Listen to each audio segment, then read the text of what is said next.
नमस्कार। कुरुक्षेत्र में है आप, जिसका फैलाव वहाँ तक है जहाँ तक सूर्य की किरणें पहुँचती है, जहाँ न कोई नीति है न कोई नियम है, जहाँ न सूर्योदय के साथ युद्ध आरंभ होता है न ही सूर्यास्त के साथ युद्ध समाप्ति की घोषणा होती है, जहाँ कोई भी किसी भी क्षण अपने राजनीतिक साम दाम दंड भेद का भरपूर इस्तेमाल कर राजनीतिक विजय पताका फहरा सकता है, साथ ही साथ राजनीतिक ज़मीन पर कब्जा कर सकता है। सीधे चलते हैं खबर की ओर, जिसको देख करके, जिस युद्ध को देखने के लिए आज आप यहाँ तक पहुँचे हैं। आज इस दरवाजे पर आपने जो दस्तक दिया है, उस खबर की ओर सीधे चलते हैं। आपको बता दें कि बिहार में लगातार उहापोह की स्थिति चल रही है और लड़ाई भीतर खाने में ज़बरदस्त चल रही है। लड़ाई किस बात की? तो सबसे मजबूत है वोट बैंक। वोट बैंक की लड़ाई चल रही है।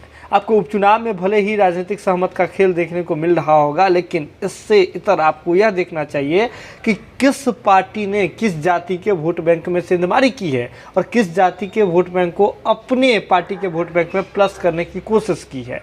यह ऐसा कुरुक्षेत्र है जहां नियम बनते हैं और नियम का परीक्षण भी जो है तुरंत ही कर लिया जाता है।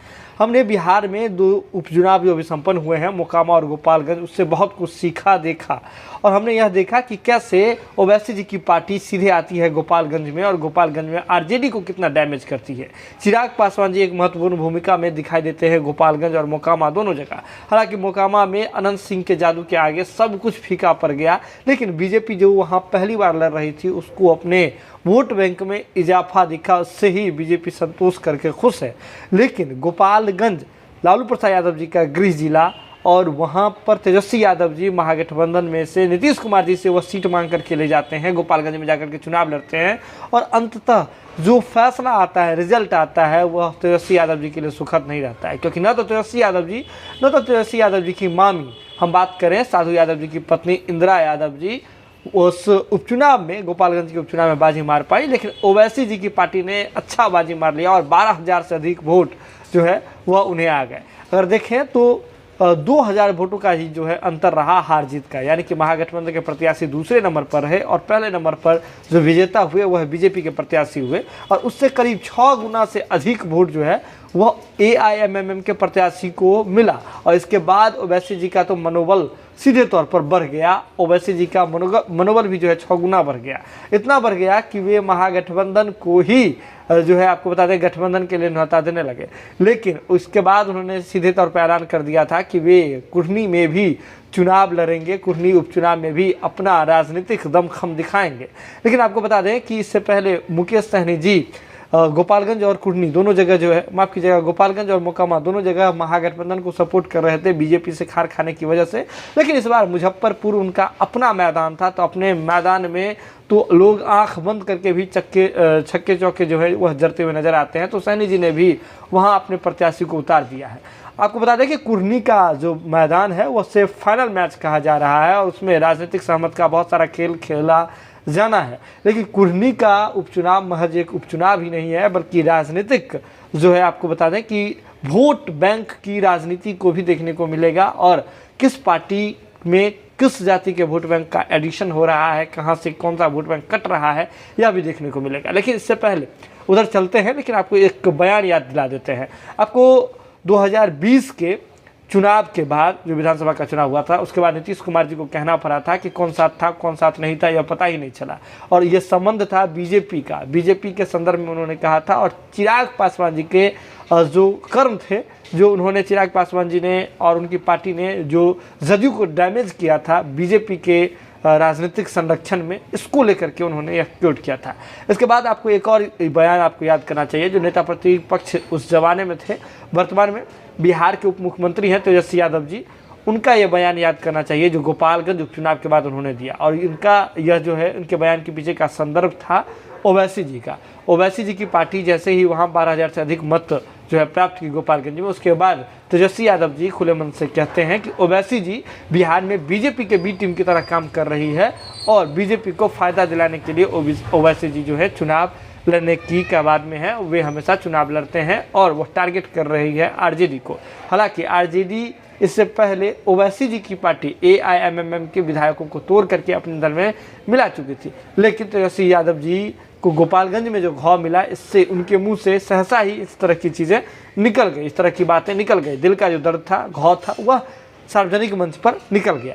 लेकिन इसके बाद इस घाव पर मरहम लगाने के बजाय उस घाव को और कुरेदने का मन बनाया ओवैसी जी की पार्टी ने। और अब आपको बता दें कि जो सिटिंग सीट था आपको आरजेडी का, और जिसे जदयू ने मांग लिया, हम बात कर रहे हैं कुटनी का, उस कुटनी में भी ओवैसी जी ने अपने पार्टी के प्रत्याशी को उतार दिया है। तो कुल मिलाकर कुटनी का जो उपचुनाव है वो दिलचस्प हो गया है। और हमने कल के कुरुक्षेत्र में आपको समझाया भी था, राजनीतिक समीकरण दिखाया था कि कैसे मुकेश सहनी जी की पार्टी ने, वीआईपी ने भूमियार को उतार दिया है।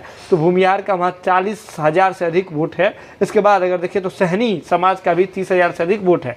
तो मुकेश सहनी जी भूमिहार समाज का तो वोट बैंक चाह ही रहे हैं, साथ ही साथ मुकेश सहनी जी का कोर वोटर रहा है सहनी समाज। तो ऐसे में मुकेश सहनी जी अपनी रणनीति को लेकर के शीर्ष में चल रहा है। इसके बाद ओवैसी जी ने वहां से उतारा है, तो 38,000 जो है आपको मुस्लिम और वैश्य का वोट बैंक देखा जा रहा है। तो ऐसे में वहां से ओवैसी जी ने एक बड़ी सेंधमारी करने की कोशिश की है।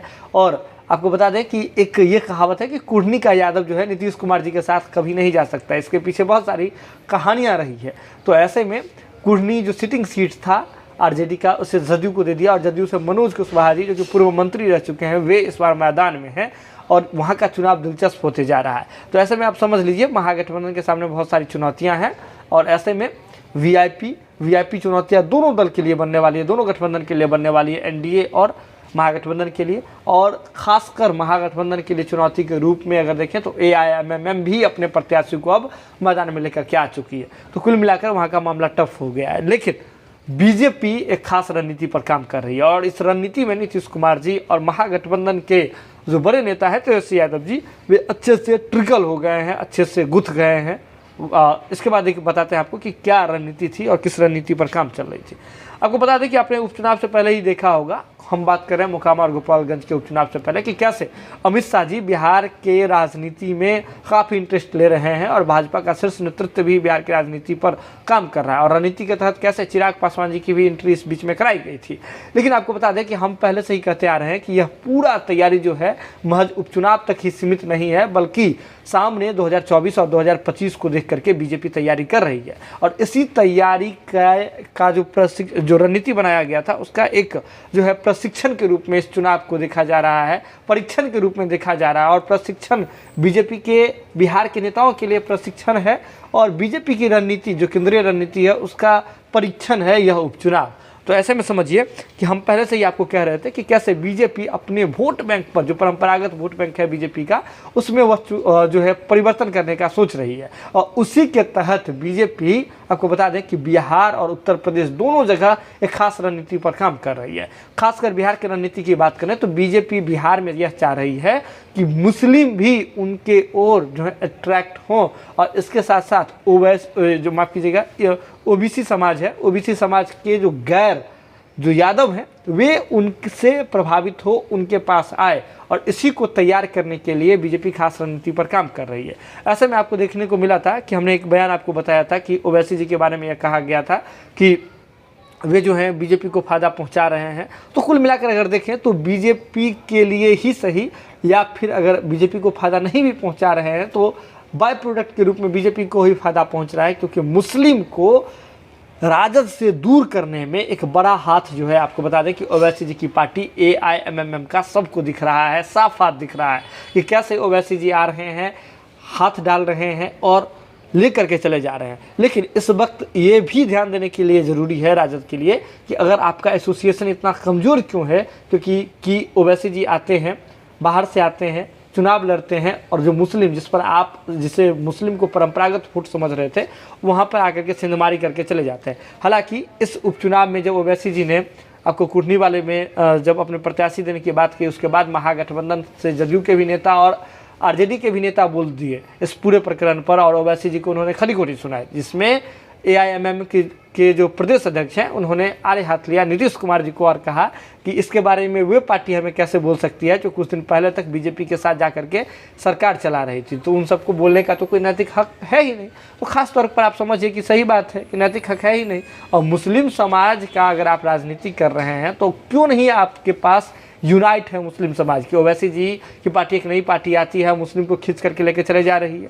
अब बात समझिए बीजेपी की क्या रणनीति है। बीजेपी समझ रही है कि बिहार में जो गैर जो है आपको ओबीसी में गैर यादव है, यादव उन्होंने छोड़ दिया है। अब उन्होंने ट्रायल करके देख लिया, नित्यानंद राय के माध्यम से, अलग अलग यादव नेताओं के माध्यम से बीजेपी ने ट्रायल करके देख लिया, लेकिन वे यादव को छोड़ करके ही अब काम करना चाह रहे हैं। आपने देखा होगा कैसे लवकुश समीकरण में भी वो सेंधमारी करने की कोशिश कर रहे हैं। नीतीश कुमार जी वोट ट्रांसफर नहीं करा पाए थे, ऐसा नीतीश कुमार जी पर भी आरोप लगता रहा है राजद की ओर से। तो ऐसे में बीजेपी चाह रही है कि ओबीसी समाज के गैर यादव को खींच करके अपनी ओर ले आना, और इसमें उन्होंने पासवान जी को एक बड़ा जो है उन्होंने लीडरशिप दिया है। हम बात कर रहे हैं बीजेपी के कोटे से जो विधान पार्षद है, हम बात कर रहे हैं संजय पासवान जी की।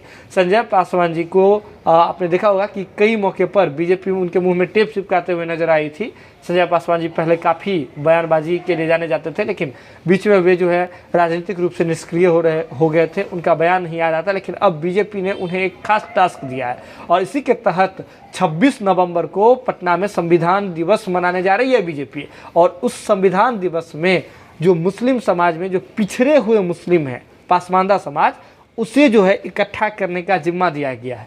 तो मुस्लिम में पासमानदा वाला मुस्लिम, इसके बाद अगर देखें तो गैर यादव जितने भी दल हैं, समाज हैं, जितनी भी जातियां हैं, उन्हें जो है लवकुश समीकरण का होगा, उसमें पासवान समाज का एक बड़ा वोट बैंक जोड़ने की कोशिश की जा रही है। तो संजय पासवान जी को नेतृत्व करने के लिए दिया गया है, और बीजेपी चाह रही है कि अपने वोट बैंक, अपने समीकरण में बदलाव करे, और जो बीजेपी बनिया, इसके बाद अग्रणी जाति, सवर्ण समाज, इसके साथ साथ कुछ जो समीकरण एजेंडा बेस्ड जो वोट बैंक था, उससे इतर होकर के बीजेपी भी बिहार में चाह रही है कि जातीय वोट बैंक को साधना बेहद ज़रूरी है। तो ऐसे में बीजेपी भी वहाँ से हाथ आजमा रही है। अब देखिए कुर्नी में भी बहुत सारा चीज़ देखने को मिलेगा।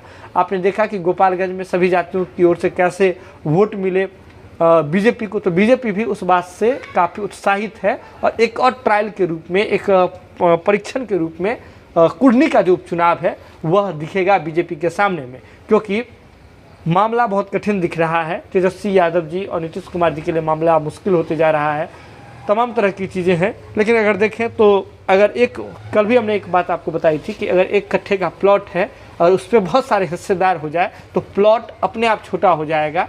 और एक कहावत होता है ना कि लकीर को छोटा करने का 2 तरीका होता है, या तो आप लकीर को मिटा दीजिए, या तो लकीर को जो है उससे बड़ा कर दीजिए। तो यहाँ ऐसा हो रहा है कि जो लकीर थी उस लकीर में ही अगर बंटवारा हो जाए तो लकीर खुद ब खुद छोटी हो जाएगी।